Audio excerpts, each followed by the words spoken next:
बघा मित्रांनो, अतिशय खतरनाक अशा ट्रिकनं आपण हे गणित सोडवणार आहोत.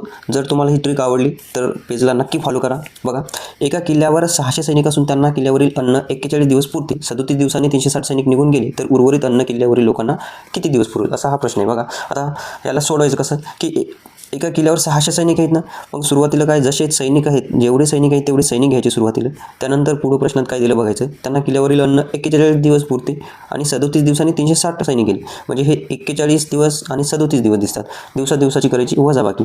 मग 41 मधून 37 गेले, किती राहतात तर 4 राहतात. 4. त्याच्यानंतर छेदामध्ये काय घ्यायचं आहे, आता छेदामध्ये काय घ्यायचं, खाली सैनिक किती होते, टोटल आपले 600 होते, पण निघून किती गेलेत, 360 निघून गेले. जर नवीन सैनिक आले असतील तर आपण या 600 मध्ये प्लस करून खाली घ्यायचे, पण हे सैनिक निघून गेलेत म्हणून काय करायचं, या 600 मधून हे 360 वजा करायचे. 600 मधून 360 गेले, किती राहतात, 240 राहतात. काहीच करायचं नाही, बस आता याचं कॅल्क्युलेशन करायचं.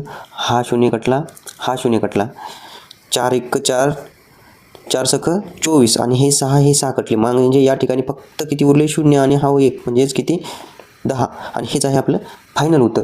म्हणजे ते उर्वरित जे अन्न आहे ते किल्ल्यावरील लोकांना किती दिवस पुरेल, तर ते 10 दिवस पुरेल. पर्याय क्रमांक बी हेच आहे आपलं फायनल उत्तर.